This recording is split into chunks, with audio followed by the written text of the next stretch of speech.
to power up your career.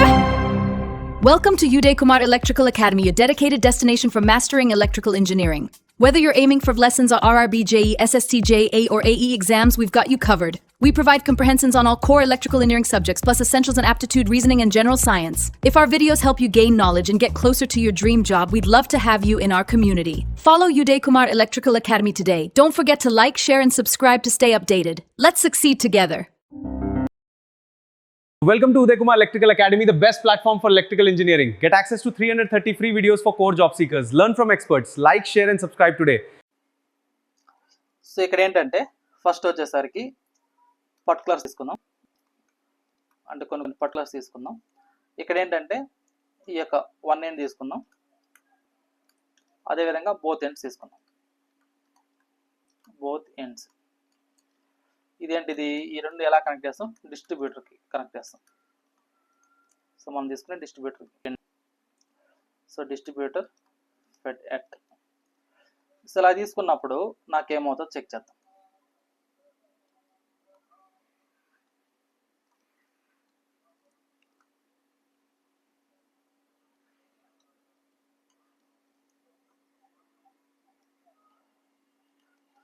ఇందులో first one, so particular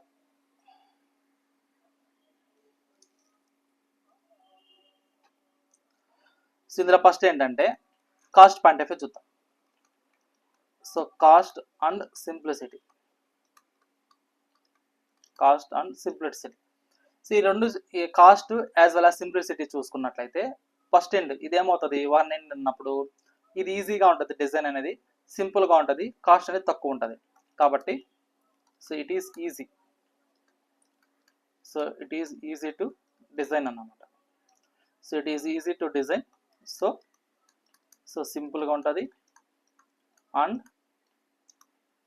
cost is less అన్నమాట, cost అనేది తక్కువ ఉంటుంది. అదే మనం బోత్ ఎండ్ తీసుకున్నాం అనుకోండి, ఇది ఎలా ఉంటుంది అంటే so it is complicated. So both end తీసుకున్నప్పుడు ఇది చూడడానికి ఎలా ఉంటుంది, కాంప్లికేటెడ్ ఇన్ డిజైన్. సో డిజైనింగే కాంప్లికేటెడ్గా ఉంటుంది. సో దాంతో పాటుగా కాస్ట్, సో కాస్ట్ ఎలా ఉంటుంది అంటే కాస్ట్ కూడా చాలా ఎక్కువ ఉంటుంది అన్నమాట ఇది. సో మనం సింగిల్ ఎండ్తో కంపేర్ చేసుకుంటే బోత్ ఎండ్ తీసుకున్నప్పుడు కాస్ట్ ఎక్కువ ఉంటుంది, అదేవిధంగా దాని యొక్క డిజైన్ కూడా కాంప్లెక్సిటీ ఉంటుంది. ఓకేనా. So next reliability. సో మనకు రిలయబిలిటీ ఎలా ఉంటుంది, సో రిలయబిలిటీ అబ్జర్వ్ చేసినట్లయితే సో సింగిల్ ఎండ్ తీసుకున్నాం అనుకోండి, ఇది ఎలా ఉంటుంది, ఒకవేళ మనకి ఏదైనా ఆ ఫాల్ట్ ఎగ్జిస్ట్ అయినా, ఫీడర్ డ్యామేజ్ అయినా, డిస్ట్రిబ్యూటర్ డ్యామేజ్ అయినా ఎంటైర్ సప్లై డిస్కనెక్ట్ అయిపోతుంది కదా. సో కాబట్టి ఇందులో నాకేంటంటే so it is less reliable, it is less reliable. అదే మనం బోత్ ఎండ్ తీసుకుంటే ఈవెన్ ఒక ఎండ్ సైడ్ ఏదైనా ప్రాబ్లం అయినా, సబ్స్టేషన్ అనేది ఏదైనా డ్యామేజ్ అయినా కానీ అనదర్ ఎండ్ ద్వారా మనం ఏం చేసుకోవచ్చు, సప్లై అనేది ఇచ్చుకోవచ్చు. కాబట్టి so it is more reliable, it is more reliable. Okay. So next ఏంటంటే efficiency. So efficiency, so efficiency observe చేసినట్లయితే సింగిల్ ఎండ్ సైడ్ తీసుకున్నాం అనుకోండి, దీనికి ఎఫిషియెంట్ ఎలా ఉంటుంది అంటే నాకు తక్కువ ఎఫిషియెంట్ ఉంటుంది అన్నమాట. ఓకేనా. సో ఇది నాకు ఎలా ఉంటుంది అంటే ఇట్ ఈస్ లెస్ ఎఫిషియెంట్ అన్నమాట, it is less efficient. So ఎందుకు లెస్ ఎఫిషియెంట్, సో దీనికి స్టార్టింగ్ కనెక్ట్ చేసుకున్న దానికేమో వోల్టేజ్ ఎక్కువగా ఉంటుంది, డెడ్ ఎండ్కి వచ్చేసరికి వోల్టేజ్ తక్కువ ఉంటుంది, కాబట్టి ఇన్ఎఫిషియెంట్ అని చెప్తాం. ఓకేనా. అంటే ఏదైతే మనం లోడ్ కనెక్ట్ చేసుకున్నామో ఆ లోడ్ అన్నిటికీ కాన్స్టెంట్ వోల్టేజ్, కాన్స్టెంట్ సప్లై ఇచ్చినప్పుడే మనం దాన్ని ఎఫిషియెంట్ అంటాం. బట్ సింగిల్ ఎండ్ తీసుకున్నప్పుడు ఏంటంటే నాకు సమ్ ఇబ్బందులు ఉన్నాయి, అంటే సమ్ డిస్టర్బెన్సెస్ ఉన్నాయి, కాబట్టి ఇట్ ఈస్ లెస్ ఎఫిషియెంట్ అన్నమాట. సో అదే మనకు బోత్ ఎండ్ తీసుకున్నప్పుడు ఇది నాకేంటి, ఇట్ ఈస్ మోర్ ఎఫిషియెంట్ అన్నమాట, it is more efficient. Okay, it is more efficient. అదేవిధంగా వోల్టేజ్ ఫ్లక్చువేషన్స్. సో ఇప్పుడు నాకు వోల్టేజ్ ఫ్లక్చువేషన్ చూసాం అనుకోండి, ఈ యొక్క వోల్టేజ్ ఫ్లక్చువేషన్స్ అబ్జర్వ్ చేసినట్లయితే ఈ వోల్టేజ్ ఫ్లక్చువేషన్స్ అనేటివి సింగిల్ ఎండ్ తీసుకున్నప్పుడు ఎక్కువ ఉంటాయి, ఎందుకంటే మనం ఇచ్చే సప్లై సింగిల్ సప్లైయే కాబట్టి ఆ యొక్క సప్లై అనేది ఎంటైర్ లోడ్కి సరిపోకపోవచ్చు, కాబట్టి సమ్ డిస్టర్బెన్సెస్ అనేవి ఉంటాయి. సో కాబట్టి నాకు ఏమవుతుంది, వోల్టేజ్ అనేది ఫ్లక్చువేట్ అవుతూ ఉంటుంది. సో కాబట్టి voltage fluctuations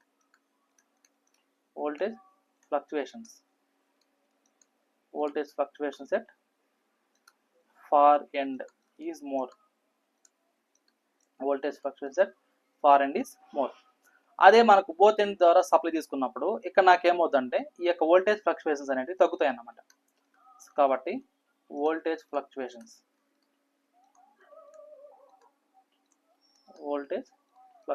are less. Okay. So next loading. So loading మనం అబ్జర్వ్ చేసినాం అనుకోండి, ఇక్కడ నాకేమైపోద్దంటే, సో ఇక్కడ అంటే ఏది సింగిల్ ఎండ్ తీసుకున్నప్పుడు దీంట్లో లోడింగ్ పాయింట్ ఆఫ్ వ్యూలో చూసినట్లయితే చూడండి, లాస్ట్ పాయింట్ లోడింగ్. ఇందులో లోడింగ్ చెక్ చేసుకుంటే హెవీలీ లోడెడ్ అన్నమాట. ఎక్కడ అంటే ఎక్కడైతే మనం ఫీడింగ్ ఎండ్ దగ్గర తీసుకుంటామో అక్కడ heavily loaded near the feeding end. Heavily loaded near feeding end. So feeding end దగ్గర హెవీ లోడ్ వస్తుంది అన్నమాట, హెవీ లోడింగ్ ఉంటుంది. అదే మనకు ఈ బోత్ ఎండ్స్ తీసుకున్నప్పుడు ఈ యొక్క డిస్ట్రిబ్యూటర్ అనేది ఏమవుతుందంటే నాకు లైట్లీ లోడెడ్ అనేది ఉంటుంది. ఇక్కడ బోత్ ఎండ్ తీసుకున్నప్పుడు ఈ డిస్ట్రిబ్యూటర్ ఏదైతే ఉంటుందో ఆ డిస్ట్రిబ్యూటర్ అనేది సో లైట్లీ లోడెడ్ ఉంటుంది అన్నమాట, లైట్లీ లోడెడ్. ఓకే. సో ఇది మనం బోత్ ఎండ్స్కి సింగిల్ ఎండ్ ద్వారా సప్లై ఇచ్చినప్పుడు మనకు వచ్చే కంపారిజన్ అన్నమాట. ఇది జనరల్గా ఈ సింగిల్ ఎండ్ బోత్ ఎండ్స్ అనేది మోస్ట్లీ మనం ఏ టైప్ ఆఫ్ కనెక్షన్లో చూస్తామంటే, సో మనం తీసుకునే అంటే రేడియల్లో తీసుకుంటామా, రింగ్ మెయిన్లో తీసుకుంటామా, ఇంటర్ కనెక్టర్ తీసుకుంటామంటే రేడియల్ డిస్ట్రిబ్యూషన్ సిస్టంలో మనకి ఈ టూ టైప్స్ ఆఫ్ కేసెస్ అనేవి ఉంటాయి. అంటే మనం ఏదైతే రేడియల్ డిస్ట్రిబ్యూషన్ ఇస్తున్నామో, సో ఇది మీరు ఒకసారి అబ్జర్వ్ చేయండి. సో ఇది రేడియల్ సిస్టమ్ అంటే ఇది కదా. ఇక్కడ మనం ఏంటంటే మనం ఇచ్చే సప్లై అనేది సింగిల్ ఎండ్ సైడ్ ఇచ్చినప్పుడు ఇలా ఉంటుంది అన్నమాట. అంటే సో ఇక్కడ చూడండి, సో ఇది డిస్ట్రిబ్యూటర్ రేడియల్ లైన్ అనుకుంటే ఇది లోడ్స్ ఇలా అనుకుంటే ఇక్కడ మనం ఏం చేస్తాము, సప్లై అనేది ఇస్తాం అన్నమాట, సింగిల్ సప్లై. ఇవన్నీ లోడ్స్ అన్నమాట. అలా కాకుండా ఇదే దానికి సప్లై అనేది ఇంకో వేల నుంచి ఇచ్చామనుకో, ఇంకో రూట్ ద్వారా అంటే ఇట్లా. సో ఇక్కడ సప్లై ఇచ్చేసినప్పుడు అప్పుడు ఏమవుతుంది, ఇదొక ఎండ్ ఇదొక ఎండ్. సో టూ ఎండ్స్ ద్వారా సప్లై ఇచ్చినట్టు అన్నమాట. ఓకేనా. ఇది అంటే సింగిల్ ఎండ్ ద్వారా సప్లై ఇచ్చినప్పుడు ఏ విధంగా ఉంటుంది, బోత్ ఎండ్స్ ద్వారా సప్లై ఇచ్చినప్పుడు ఏ విధంగా ఉంటుంది అనే దానికి ఇప్పుడు చూసాం. సో దీని అంతా మనం ఏమంటాం అంటే ఇక్కడ రేడియల్ అంటాం. సో రేడియల్ డిస్ట్రిబ్యూషన్ సిస్టమ్ అంటాం. ఓకేనా. ఇక్కడ సప్లై అంటే ఏంటంటే మనకు లోకల్లో ఉండే సబ్స్టేషన్ ద్వారా సప్లై ఇస్తామన్నమాట, అది సో సప్లై అంటాం ఇక్కడ. ఓకేనా. అది ఏసీ సప్లై అనేది ఎక్కువగా ప్రిఫర్ చేస్తాం. సో ఇది క్లియరా. సో రేడియల్ డిస్ట్రిబ్యూషన్ అంటే ఏంటి, రింగ్ మెయిన్ డిస్ట్రిబ్యూషన్ అంటే ఏంటో చూసాం. అదేవిధంగా సింగిల్ ఎండ్కి డబుల్ ఎండ్కి సప్లై ఇచ్చినప్పుడు ఏ విధంగా ఉంటుందో చెక్ చేసాం. సో ఇక్కడ దాకా క్లియర్ అందరికి, ఇంకెవరికైనా డౌట్ ఉందా? సో నెక్స్ట్ చూడండి, నెక్స్ట్ టాపిక్ ఏంటంటే, సో మనం ఇప్పుడు దాకా బేస్డ్ అపాన్ కనెక్షన్లో రేడియల్ డిస్ట్రిబ్యూషన్ సిస్టమ్ చూసాం, రింగ్ మెయిన్ డిస్ట్రిబ్యూషన్ సిస్టమ్ చూసాం. ఇప్పుడు నెక్స్ట్ ఏంటంటే inter connected distribution system. So మనకు రేడియల్ డిస్ట్రిబ్యూషన్ అంటే ఏంటి, రింగ్ మెయిన్ అంటే ఏంటి, సింగిల్ ఎండ్ ద్వారా సప్లై ఇచ్చినప్పుడు ఏ విధంగా ఉంటుంది, డబుల్ ఎండ్ ద్వారా సప్లై ఇచ్చినప్పుడు ఏ విధంగా ఉంటుంది, రింగ్ మెయిన్ సిస్టమ్కి రేడియల్ డిస్ట్రిబ్యూషన్ డిఫరెన్స్ ఏంటి, అదేవిధంగా ఒక ఎండ్ ద్వారా సప్లై ఇచ్చినప్పుడు ఏ విధంగా ఉంటుంది, బోత్ ఎండ్ ద్వారా సప్లై ఇచ్చినప్పుడు ఏ విధంగా ఉంటుంది చెక్ చేసాం కదా. సో ఇప్పుడు నెక్స్ట్ టాపిక్ ఏంటంటే నాకు inter connected distribution system. Inter connected distribution system. Inter connected distribution system. ఈ యొక్క ఇంటర్ కనెక్టెడ్ డిస్ట్రిబ్యూషన్ సిస్టమ్ అనేది it is similar to ring main అన్నమాట. సో రింగ్ మెయిన్ సిస్టమ్ ఏ విధంగా అయితే తీసుకుంటామో అలానే తీసుకుంటాం. కాకపోతే ఇక్కడ ఏంటంటే సో టూ సబ్స్టేషన్ తీసుకుంటాం అన్నమాట మనం. ఓకేనా. ఈ యొక్క ఇంటర్ కనెక్టెడ్ సిస్టమ్ అనేది మనకు డీసీ సప్లైకి యూస్ చేసుకుంటాం, యాజ్ వెల్ యాజ్ ఏసీ సప్లైకి యూస్ చేసుకుంటాం. కాకపోతే నాకు ఇక్కడ ఏంటంటే సబ్స్టేషన్స్ అనేటివి రింగ్ మెయిన్ దాంట్లో అయితే సింగిల్ సబ్స్టేషన్ అనేది ప్రిఫర్ చేస్తాం. బట్ ఇందులో ఏంటంటే నాకు 2 or more తీసుకుంటాం అన్నమాట. ఓకే. సో ఇది similar to ring main distribution system లాగా ఉంటుంది. సో ఇది ఒక రింగ్ మెయిన్ సిస్టమ్ అనుకుంటే ఇక్కడ నేను ఏం చేస్తాను, ఒక సబ్స్టేషన్ అనేది కనెక్ట్ చేసుకున్నా. సో ఇది ఇక్కడ సప్లై అనేది ఇస్తా ఉన్నాం. ఇది ఒక పాయింట్ క్యూ అనుకుంటే. ఓకేనా. సో ఇది సో ఇక్కడ నాకు ఏంటంటే ఒక డిస్ట్రిబ్యూటర్ కనెక్ట్ చేసుకున్నాం, ఇది లోడ్స్ అన్నమాట. ఇది లోడ్స్, ఓకేనా. సో ఇది పాయింట్ బి. అదేవిధంగా ఇది ఒక లోడ్, ఇది ఒక డిస్ట్రిబ్యూటర్ అనుకుంటే ఇది లోడ్స్, ఇవన్నీ ఏంటిది లోడ్స్ అన్నమాట. సో ఇది కూడా లోడ్స్, ఇది ఒక డిస్ట్రిబ్యూటర్.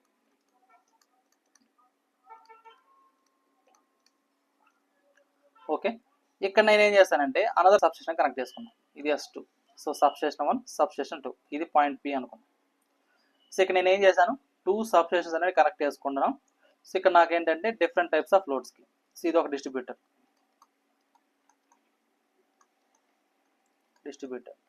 సివిల్ అన్నమాట, ఓకేనా. సో దీన్ని ఏమనుకున్నాం, సమ్ పాయింట్ డి అనుకున్నాం. ఓకే, సో ఇట్లా.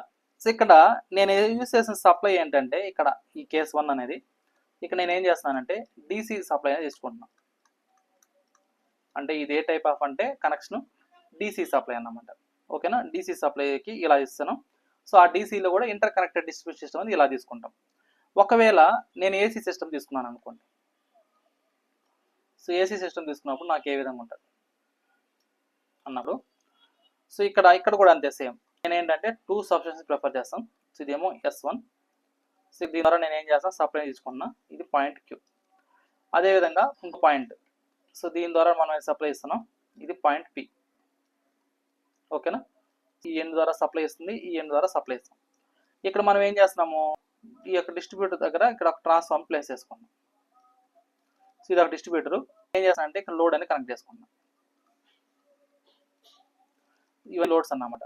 లోడ్స్ అంటే ఏవో కాదు, అది కన్సూమర్స్ కావచ్చు, డొమెస్టిక్ కన్సూమర్స్ కావచ్చు, ఇండస్ట్రియల్ కావచ్చు, కమర్షియల్ కావచ్చు, ఏదైనా కావచ్చు, అగ్రికల్చర్ పంప్ సెట్స్ కూడా కావచ్చు. సో అదేవిధంగా ఇది ఒక డిస్ట్రిబ్యూటర్ లైన్, ఇక్కడ ఒక ట్రాన్స్ఫార్మర్ ప్లేస్ చేసుకున్నాం. సో ఇక్కడ నాకు ఏంటంటే లోడ్, ఓకేనా. సో ఇది ఒక డిస్ట్రిబ్యూటర్.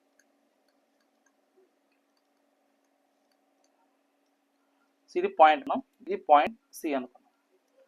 సో అదేవిధంగా ఈ సైడ్ ఇది ఒక డిస్ట్రిబ్యూటర్ అనుకుంటే ఇవి లోడ్స్, సో ఇది డిస్ట్రిబ్యూటర్.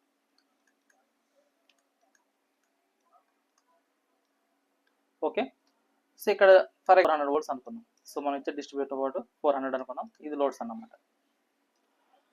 సో అంటే ఈ సెకండ్ కేసు ఏంటంటే నాకు ఇక్కడ ఇచ్చే సప్లై ఏంటి, AC సప్లై అనేది ఇస్తున్నా. సో AC సప్లై ఇస్తున్నా ప్లస్ అంటే inter connected distribution system. So inter connected అంటే ఏం చేస్తున్నాం అంటే ఇక్కడ మనము అంటే ఒక సబ్స్టేషన్ తీసుకునే దాని బదులు 2 సబ్స్టేషన్ తీసుకుంటున్నాం, ఓకేనా. సో ఇక్కడ మనం ఏం ట్రాన్స్ఫార్మర్స్ అనే వాటిని ప్లేస్ చేసుకొని, సో ఏదైతే సబ్స్టేషన్ నుంచి ఫీడర్ ద్వారా మనం కనెక్ట్ చేసుకుంటామో ఆ ఫీడర్ ద్వారా వచ్చిన వోల్టేజ్ని ఈ ట్రాన్స్ఫార్మర్ అనేది స్టెప్ డౌన్ చేసి, సో దాని ద్వారా మనకి ఏం చేస్తుంది, ఈ డిస్ట్రిబ్యూటర్ ద్వారా మనం ఏం చేస్తారంటే ఆ యొక్క ఏరియాకి త్రూ సర్వీస్ మెయిన్ ద్వారా సప్లై అనేది ఇస్తామన్నమాట హౌస్ హోల్డ్ అప్లయన్సెస్కి, ఓకేనా. సో ఇది ఇంటర్ కనెక్టెడ్ సిస్టమ్. సో ఇది అర్థమైందా. అయితే ఈ యొక్క ఇంటర్ కనెక్టెడ్ సిస్టమ్ తీసుకోవడం వల్ల నాకేంటి అడ్వాంటేజెస్ అంటే సప్లై అనేది ఎలా ఉంటుంది, కంటిన్యూటీ సప్లై అనేది ఉంటుంది, ఓకేనా. ఈవెన్ ఫాల్ట్ అక్కర్ అయినా కానీ ఏదైనా ఒక సెక్షన్ కానీ ఒక ఫీడర్లో కానీ సప్లై అనేది ఏదైనా ఫాల్ట్ ఎగ్జిస్ట్ అయినా కానీ నాకేమవుతుంది, అదర్ సెక్షన్స్ అనేటివి హెల్తీగా ఉంటాయి కాబట్టి కాన్స్టెంట్గా మెయింటైన్ చేసుకుంటాయి. ఈవెన్ దో ఫాల్టీ సెక్షన్ ఏదైతే ఉంటుందో ఆ ఫాల్టీ సెక్షన్ని డిస్కనెక్ట్ చేసుకొని అనదర్ నెట్వర్క్ ద్వారా మనం ఏం చేస్తాం సప్లైని ఇచ్చుకోవచ్చు అన్నమాట ఇక్కడ, ఓకేనా. అది నాకు అడ్వాంటేజ్ ఈ యొక్క ఇంటర్ కనెక్టెడ్ డిస్ట్రిబ్యూషన్ సిస్టంలో. ఇంకోటి ఏంటంటే ఫర్ ఎగ్జాంపుల్ ఎప్పుడైనా పీక్ అవర్స్ వచ్చాయి అనుకోండి, పీక్ అవర్స్ అంటే అది ఈవినింగ్ టైం కావచ్చు. సో అట్లాంటప్పుడు ఏమవుతుందంటే నాకు లోడ్ అనేది ఎక్కువ లోడ్ ఉంటుంది, ఓకేనా. ఈవినింగ్ 6 to 7:30 వరకు లోడ్ ఎలా ఉంటుందంటే పీక్ లోడ్స్ ఉంటాయి. సో ఆ టైంలో నాకేంటంటే ఇక్కడ అంటే ఏంటి, ఒక సబ్స్టేషన్ తీసుకున్నప్పుడు ఇంకొక సబ్స్టేషన్ ద్వారా నాకేంటంటే లోడ్ అనేది తక్కువ ఉంటుంది అనుకో, ఆ లోడ్ని బ్యాలెన్స్ చేసుకోవడానికి మనం ఏం చేస్తాం, ఈ 2 సబ్స్టేషన్స్ ఆన్ చేసుకొని ఆ యొక్క లోడ్ ఏదైతే ఉందో పీక్ లోడ్ని మనం బ్యాలెన్స్ చేసుకోవచ్చు అన్నమాట. ఇది దీంట్లో మనకు ఉన్న అడ్వాంటేజ్.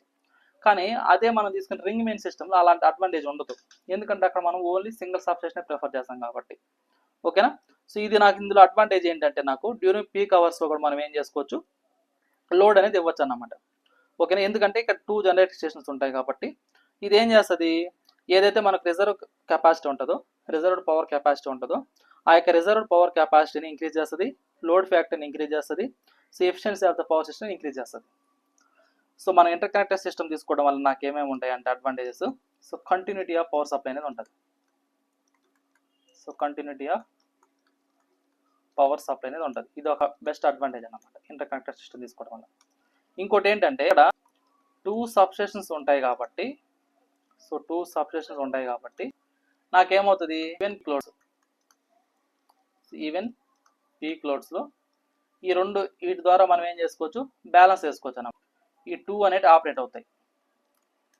సో ఈ 2 ఆపరేట్ అవ్వడం వల్ల నాకేమవుతుందంటే ఏదైతే రిజర్వ్ కెపాసిటీ ఉందో, సో రిజర్వ్డ్ పవర్ కెపాసిటీ అంటారు. ఈ యొక్క రిజర్వ్డ్ పవర్ కెపాసిటీ అనేది ఏమవుతుందంటే నాకు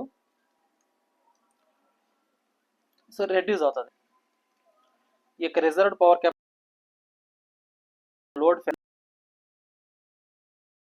లోడ్ ఫ్యాక్టర్ అనేది ఇంక్రీజ్ అవుతుంది. So load factor increase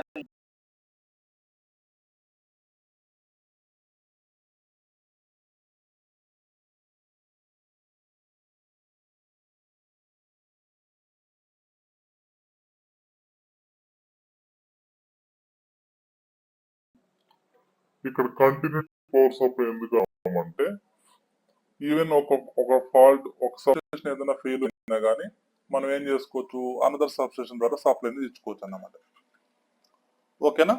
so ఇది మనకు అడ్వాంటేజెస్ అనేది ఇంటర్ కనెక్టెడ్ సబ్స్టేషన్ తీసుకోవడం వల్ల నాకున్న అడ్వాంటేజెస్ ఇది.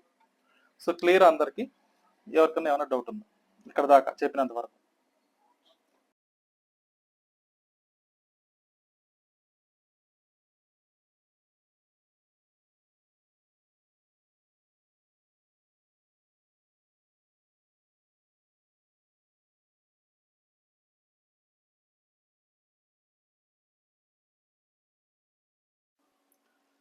సో ఇప్పుడు దాకా మనం ఏంటంటే ఈ యొక్క డిస్ట్రిబ్యూషన్ సిస్టంలో so based upon connection base చేసుకొని radial distribution system, ring main distribution system, inter connected distribution system చూసాం కదా. సో వీటిల్లో రేడియల్ గురించి డిస్ట్రిబ్యూటర్ అంటే ఏంటి, ఫీడర్ అంటే ఏంటి, సర్వీస్ మెయిన్ అంటే ఏంటి, సో అందులో అడ్వాంటేజ్ ఏంటి, డిసడ్వాంటేజ్ ఏంటి, రింగ్ మెయిన్ డిస్ట్రిబ్యూషన్ సిస్టమ్ ఎలా ఉంటుంది, సో వారి రెండింటి కంపారిజన్, సో రింగ్ మెయిన్కి రేడియల్ సిస్టమ్కి కంపారిజన్ చూసాం. అదేవిధంగా సో మనం యూస్ చేసే రేడియల్ సిస్టమ్కి సింగిల్ ఎండ్ ద్వారా సప్లై ఇచ్చినప్పుడు ఏ విధంగా ఉంటుంది, బోత్ ఎండ్ ద్వారా సప్లై ఇచ్చినప్పుడు ఏ విధంగా ఉంటుంది, ఆ రెండు కంపారిజన్ చూసాం.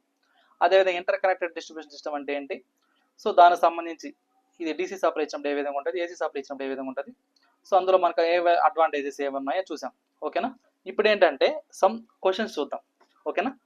సో ఇక్కడ so what is declared consumer voltage as per Indian electricity rules అన్నప్పుడు, సో జనరల్గా మనకు ఈ యొక్క according to Indian electricity rules పరంగా మనకు కన్సూమర్ వోల్టేజ్ అంటే ఏంటంటే, సో ఇక్కడ చూడండి 415 వోల్ట్స్, 240 వోల్ట్స్, 3 ఫేజ్ సప్లై అయితేనేమో 415 వోల్ట్స్ ఉంటుందా, సింగిల్ ఫేజ్ సప్లై అయితే 240 వోల్ట్స్ ఉండాలా. సో దాన్నే మనం ఏమంటామంటే ఇక్కడ కన్సూమర్ వోల్టేజ్ అంటాం. అయితే మనం తీసుకునే 415 వోల్ట్స్ కానీ 240 వోల్ట్స్ కానీ ఎక్కడ తీసుకుంటాం అంటే బిట్వీన్ లైన్స్ టు లైన్ తీసుకుంటాం అన్నమాట. అంటే మనకు ఆర్వైబి ఫేజ్ సీక్వెన్స్ ఉంటాయి కదా. సో ఆర్ ఫేజ్ నుంచి వై ఫేజ్, ఇప్పుడు ఆర్వై, సో ఆ రెండింటి మధ్య ఉండేదాన్ని మనం ఏమంటాం బిట్వీన్ లైన్స్ అంటాం. సో ఇక్కడ నాకు ఇచ్చిన 415 వోల్ట్స్ కానీ 240 వోల్ట్స్ కానీ ఎక్కడ తీసుకుంటాం అంటే బిట్వీన్ లైన్స్ తీసుకుంటాం. అది ఎలాగా, సో ఆర్వై కానీ వైబి కానీ బిఆర్ కానీ ఇలా తీసుకుంటాం అన్నమాట. ఓకే. అదేవిధంగా ఒకవేళ 240 వోల్ట్స్ అనుకోండి, ఈ 240 వోల్ట్స్ అనేది సింగిల్ ఫేజ్ సప్లై కాబట్టి ఇక్కడ ఎట్లా తీసుకుంటాం అంటే ఫేజ్కి న్యూట్రల్కి మధ్యలో తీసుకుంటాం. ఓకేనా. 3 ఫేజ్ సప్లై అయితేనేమో ఆర్వై వైబి బిఆర్ ఇలా తీసుకుంటాం బిట్వీన్ లైన్స్. అదే సింగిల్ ఫేజ్ సప్లై అయితేనేమో ఫేజ్ టు న్యూట్రల్ తీసుకుంటాం. అంటే ఎట్లాగా, so R phase to neutral, Y phase to neutral, B phase to neutral అలా తీసుకుంటాం. ఓకే. అయితే ఈ వోల్టేజ్ అనేది ఎంత వేరీ అవుతుందంటే నాకు +6% వేరీ అవుతుంది అన్నమాట. ఈ పర్మిసిబుల్ వోల్టేజ్ వేరియేషన్ అనేది ఎంత వేరీ అవుతుందంటే +6% వేరీ అవుతుంది. ఓకే. నెక్స్ట్ క్వశ్చన్ ఏంటంటే primary voltage depends on what factors. So జనరల్గా మనకు ప్రైమరీ వోల్టేజ్ అనేది మనం తీసుకునే డిస్ట్రిబ్యూషన్ సిస్టంలో దేని మీద డిపెండ్ అవుతుందంటే, సో సబ్స్టేషన్ నుంచి డిస్టెన్స్ అనేది ఉంటుంది కదా, ఆ డిస్టెన్స్ మీద డిపెండ్ అవుతుంది ఏది, ప్రైమరీ వోల్టేజ్ అనేది. సో దాంతో పాటుగా ఈ యొక్క అమౌంట్ ఆఫ్ పవర్ రిక్వైర్మెంట్ ఎంత సప్లై అనేది ఇవ్వాలో ఆ పవర్ మీద కూడా డిపెండ్ అవుతుంది అన్నమాట. ఓకేనా. ప్రైమరీ వోల్టేజ్ మెయిన్గా దేని మీద డిపెండ్ అవుతుందంటే దాని యొక్క డిస్టెన్స్ మీద, సబ్స్టేషన్ నుంచి సో దానికి ఆ వచ్చే డిస్ట్రిబ్యూషన్ సిస్టమ్కి ఉన్న డిస్టెన్స్ మీద డిపెండ్ అవుతుంది. సో ఇక్కడ what is feeder, what is distributor అన్నారు. ఇక్కడ ఆల్రెడీ మనం వాట్ ఈస్ ఫీడర్ అంటే ఏం చెప్పాము, సో ఫీడర్ అనేది బేస్ చేసుకుని దేని బేస్ చేసుకుని డిజైన్ చేస్తారంటే based upon current carrying capacity base చేసుకుని ఫీడర్ అనేది డిజైన్ చేస్తారు. ఇందులో ఎలాంటి ట్యాపింగ్స్ అనేవి ఉండవు అన్నమాట. ఇది జనరల్గా సబ్స్టేషన్ నుంచి డిస్ట్రిబ్యూటర్కి మధ్యలో ఫీడర్ అనేది తీసుకుంటాం. ఓకేనా. సో దీని యొక్క డిజైన్ అనేది based upon current carrying capacity base చేసుకుని డిజైన్ చేస్తారు. ఓకే, ఇందులో కరెంట్ అనేది కాన్స్టెంట్గా ఉంటుంది. ఇక్కడ ఎలాంటి ట్యాపింగ్స్ అనేవి ఉండవు. అంటే ట్యాపింగ్స్ అంటే మీనింగ్ ఏంటంటే లోడ్స్ అనేవి ఎలాంటి లోడ్స్ కనెక్ట్ చేయమన్నమాట. ఓకేనా, దానే మనం ఫీడర్ అంటాం. సో నెక్స్ట్ ఏంటి, డిస్ట్రిబ్యూటర్ అంటే ఏంటి? ఇక్కడ డిస్ట్రిబ్యూటర్ అంటే ఏంటంటే ఏదైతే సబ్స్టేషన్ తీసుకున్నామో సబ్స్టేషన్ నుంచి ఫీడర్ అనేది కనెక్ట్ చేసుకుంటాం. ఆ ఫీడర్ నుంచి డిస్ట్రిబ్యూటర్ కనెక్ట్ చేస్తాం. ఈ డిస్ట్రిబ్యూటర్ ఏం చేస్తుంది, ఫీడర్ ద్వారా వచ్చే సప్లై వోల్టేజ్ని కన్సూమర్స్కి ఇస్తుంది. ఓకేనా, కన్సూమర్స్కి ఇస్తుంది అంటే సర్వీస్ మెయిన్కి ఇస్తుంది.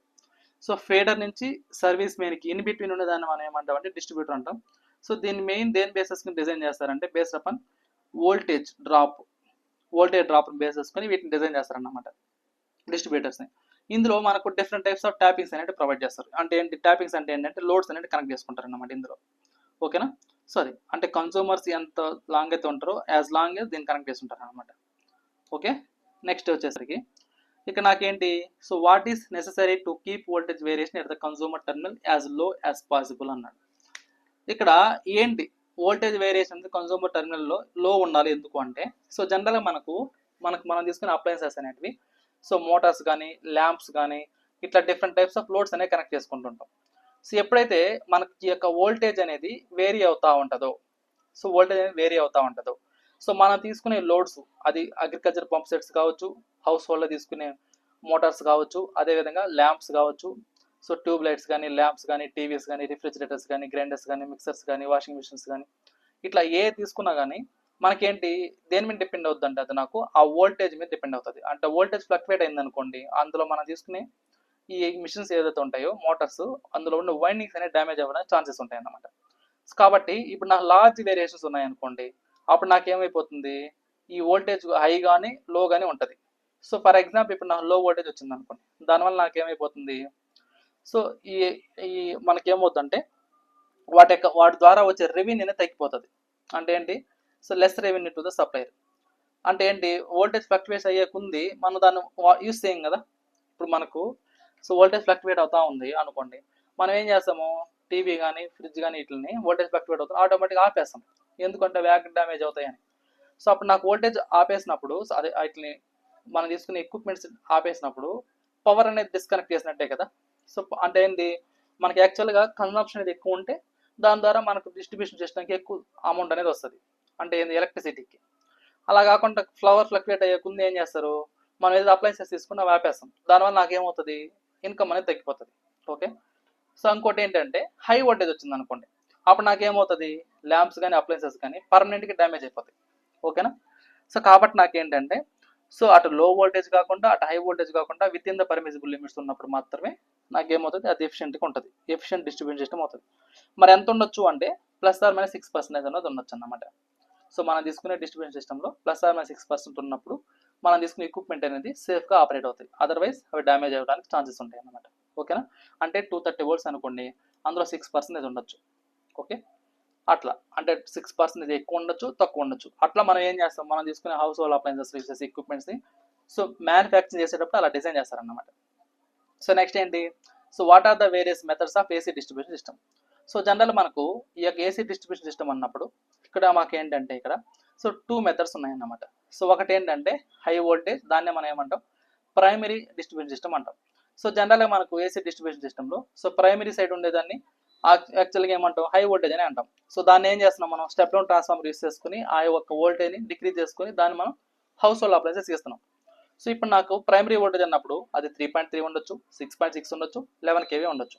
ఓకేనా, సో అదే జనరేషన్ సిస్టంలో అయితే ఇక్కడ నాకు జనరల్గా ఈ జనరేషన్ సిస్టంలో మనం ఏంటంటే 3 phase 3 wire సిస్టమ్ అనేది ఎక్కువగా ప్రిఫర్ చేస్తాం. ఓకేనా, అదే మనకు ఈ యొక్క ఎలక్ట్రికల్ పవర్ ట్రాన్స్మిషన్ డిస్ట్రిబ్యూషన్ సిస్టంలో అయితే ఇక్కడ నాకు ఏమవుతుంది ఈ యొక్క వోల్టేజ్ లెవెల్ అనేది ఎక్కువ ఉంటుంది. ఏదైతే జనరేషన్ దగ్గరతో కంపేర్ చేసుకుంటే ట్రాన్స్మిషన్ డిస్ట్రిబ్యూషన్ దగ్గర ఈ యొక్క వోల్టేజ్ లెవెల్ అనేది ఎక్కువ ఉంటుంది అన్నమాట. ఓకేనా, so based upon utilization base చేసుకొని. ఓకే, నెక్స్ట్ ఏంటంటే ఈ లో వోల్టేజ్ సెకండరీ సైడ్ ఉండేదాన్ని లో వోల్టేజ్ అంటాం, ప్రైమరీ సైడ్ ఉండేదాన్ని హై వోల్టేజ్ అంటాం. ఓకేనా, ఈ సెకండరీ సైడ్ ఉండే వోల్టేజ్ ఏదైతే ఉందో ఇది తక్కువ ఉంటుంది. అంటే ఎంత ఉంటుంది, సో ప్రైమరీ సైడ్ నాకు ఏదైతే 3.3, 6.6, 11 kV ఏదైతే ఉంటుందో దాన్ని మనం ఏం చేస్తున్నాం స్టెప్ డౌన్ ట్రాన్స్ఫార్మర్ యూస్ చేసుకొని ఆ యొక్క వోల్టేజ్ని మనం డిక్రీజ్ చేసుకుంటాం. ఆ డిక్రీజ్ చేసే వోల్టేజ్ ఎంత ఉంటుంది 440 volts కానీ 415 volts కానీ 3 phase సప్లై అయితే. 230 వోల్ట్స్ కానీ సింగిల్ ఫేజ్ సప్లై అయితే. సో ఇలా మనం ఏం చేస్తున్నాం, ఆ వోల్టేజ్ని డిక్రీజ్ చేసుకుని ఆ యొక్క వోల్టేజ్ని సప్లై హౌస్ హోల్డ్స్ ఇస్తున్నాం అన్నమాట. ఓకే, సో నెక్స్ట్ ఏంటి, so what parameters does the DC distribution system differ from AC distribution system. So A parameter తీసుకుంటాం ఏసీ డిస్ట్రిబ్యూషన్కి డీసీ డిస్ట్రిబ్యూషన్ కంటే, మనకు డీసీ డిస్ట్రిబ్యూషన్ సిస్టమ్ తీసుకున్నప్పుడు ఇందులో ఎలాంటి పవర్ ఫ్యాక్టర్ అనేది ఉండదు. సో మెయిన్గా మనకు డీసీకి ఏసీకి డిఫరెన్స్ ఎక్కడ వస్తుంది అంటే నాకు ఫేస్ యాంగిల్ కానీ అదేవిధంగా పవర్ ఫ్యాక్టర్ కానీ. సో ఈ పవర్ ఫ్యాక్టర్ అనేది డీసీలో ఉండదు, బట్ ఏసీలో అనేది ఇంపార్టెంట్ రోల్ అన్నమాట. ఓకేనా, ఇక్కడ నాకు డీసీలో రెసిస్టెన్స్ మాత్రం ఉంటుంది, దానివల్ల నాకు వోల్టేజ్ డ్రాప్ అనేది వస్తుంది. బట్ అదే మనము ఏసీ తీసుకున్నాం అనుకోండి, ఇందులో ఇండక్టెన్స్ ఎఫెక్ట్ ఉంటుంది, కెపాసిటెన్స్ ఎఫెక్ట్ ఉంటుంది, ససెప్టెన్స్ ఎఫెక్ట్ ఉంటుంది, ఇలాంటి తీసుకుంటాం అన్నమాట. సో వాటి వల్ల నాకు సమ్ డ్రాప్ అనేది వస్తుంది. అదే మనకు ఈ యొక్క డీసీ డిస్ట్రిబ్యూషన్ సిస్టంలో సో అడిషన్ సబ్ట్రాక్షన్ అనేది ఆర్థమెటికల్ చేస్తాం. ఓకేనా, ఇప్పుడు మనకి ఇక్కడ డీసీలో ఎలాంటి ఇమాజినరీ పార్ట్ టర్మ్ ఉండదు కాబట్టి, అంటే ఏంటి ఇంపిడెన్స్ కాంపోనెంట్ ఉండదు, as well as power factor ఉండదు కాబట్టి మనం ఏం చేస్తాం, అక్కడ అడిషన్ చేయాలన్నా సబ్ట్రాక్షన్ చేయాలన్నా డైరెక్ట్ చేస్తాం ఆర్థమెటికల్. అదే నాకు ఏసీ సిస్టమ్ అనుకోండి, ఇక్కడ అడిషన్ సబ్ట్రాక్షన్ అనేది వెక్టారికల్లీ చేస్తాం, వెక్టార్ బేస్డ్ చేస్తాం అన్నమాట. ఓకేనా, సో ఇక్కడ మనం తీసుకునే ఆల్ డిస్ట్రిబ్యూషన్ మెథడ్స్ అనేవి డీసీ సిస్టంలో సో మంచిగా ఉంటాయి అన్నమాట, గుడ్గా ఉంటాయి. అదే నాకు ఇక నాకు అంటే ఏంటి, మనం తీసుకున్న డిస్ట్రిబ్యూషన్ మెథడ్స్ అనేవి డీసీలో కానీ ఏసీలో కానీ ఎఫిషియెంట్గానే ఉంటాయి. ఓన్లీ డిఫరెన్స్ ఎక్కడ వస్తుంది అంటే నాకు డీసీ సిస్టమ్కి ఏసీ సిస్టమ్కి, సో ఇక్కడ నాకు impedance as well as power factor అదేవిధంగా వోల్టేజ్ కరెంట్ అనేది సింబాలిక్ ఎక్స్ప్లెనేషన్ అనేది మారుతుంది అన్నమాట. సో డీసీకి ఏసీకి ఎక్కడ మారుతుంది అంటే వాటి యొక్క నోటేషన్ ఇండికేట్ చేసేటప్పుడు మనం ఏం చేస్తాం, ఇమాజినరీ టర్మ్ అనేది మెన్షన్ చేస్తాం దేంట్లో ఏసీ సప్లైలో, బట్ డీసీ సప్లైలో అలాంటి మెన్షన్ ఏమి ఉండదు అన్నమాట. నెక్స్ట్ ఏంటి, in congested areas how will you distribute electrical energy. ఇక్కడ కంజెస్టెడ్ ఏరియాస్ అన్నప్పుడు ఇక్కడ మనం ఏం చేస్తాము, సో కంజెస్టెడ్ ఏరియాస్లో ఓవర్ హెడ్ లైన్స్ అనేది తీసుకోవాలన్నమాట. ఇక్కడ మనం ఏం చేస్తారంటే అండర్ గ్రౌండ్ సిస్టమ్స్ అనేది ఎక్కువ ప్రిఫర్ చేస్తాం congested areas. So under ground system ద్వారా మనం ఏం చేస్తారంటే పవర్ సప్లై అనేది ఇస్తాం. ఓకేనా, అది సో అంటే ఈ అండర్ గ్రౌండ్ సిస్టమ్ మనం ఏం యూస్ చేస్తామంటే కేబుల్స్ అనే వాటిని యూస్ చేసుకుంటాం. ఎందుకు అంటే సేఫ్టీ పర్పస్ కోసం. ఓవర్ హెడ్ సిస్టమ్స్ అనేది ఎక్కువగా ప్రిఫర్ చేయం, ఎందుకంటే అంత సేఫ్టీ ఉండదు కాబట్టి. సో ఎవరికైనా షాక్ కొట్టడానికి ఛాన్సెస్ ఉంటాయి కాబట్టి ఈ కంజెస్టెడ్ ఏరియాస్లో మనం ఏం చేస్తారంటే ఎక్కువగా అప్ టు 50 కిలోమీటర్స్ వరకు ఈ యొక్క అండర్ గ్రౌండ్ సిస్టమ్ని ఎక్కువగా ప్రిఫర్ చేస్తాం. సో ఎందుకు అంటే సేఫ్టీ ఉంటుంది, ప్లస్ ఇంకోటి ఏంటంటే అపియరెన్స్ అనేది చూడడానికి బాగుంటుంది. నెక్స్ట్ ఏంటంటే ఇంటరప్షన్ ఆఫ్ పవర్ సప్లై అనేది ఉండదు, అంటే లైక్ షాక్ కొట్టడం కానీ ఎవరికైనా ఏదైనా డ్యామేజ్ అవ్వడం కానీ యాక్సిడెంట్ అవ్వడం కానీ ఇట్లాంటివి ఏమైనా అయినప్పుడు పవర్ అనేది ఇంటరాక్ట్ అయిపోతుంది ఓవర్ హెడ్ లైన్ తీసుకున్నప్పుడు. అదే అండర్ గ్రౌండ్ సిస్టమ్ తీసుకోవడం వల్ల ఇలాంటి కంజెస్టెడ్ ఏరియాస్లో మనకు పవర్ సప్లై సేఫ్టీ ఉంటుంది, ఎవరికి ఎలాంటి షాక్ కొట్టదు, అపియరెన్స్ మంచిగా ఉంటుంది, ఇంటరప్షన్ అనేది ఉండదు. ఓకేనా, అదేవిధంగా రిలయబిలిటీ అనేది ఉంటుంది. ఓకే, సో ఇక్కడ ఏంటంటే మనకు ఈ దాంట్లో ఇందులో లైన్స్ కాకుండా బేర్ కండక్టర్ అనేది ఎప్పుడు యూస్ చేస్తాం అన్నమాట, ఎందుకంటే యాక్సిడెంట్ అనేది తక్కువ ఉంటాయి కాబట్టి. సో ఇది క్లియర్ అమ్మా ఇక్కడికి. సో డిస్ట్రిబ్యూషన్ సిస్టమ్ మన టైప్స్ చూసాం కదా, దానికి సంబంధించి ఇవన్నీ మీకు అడిగే క్వశ్చన్స్ అనేవి ఇలా ఉంటాయి అన్నమాట. సో ఇక్కడ దాకా క్లియర్, ఎవరికైనా డౌట్ ఉందా?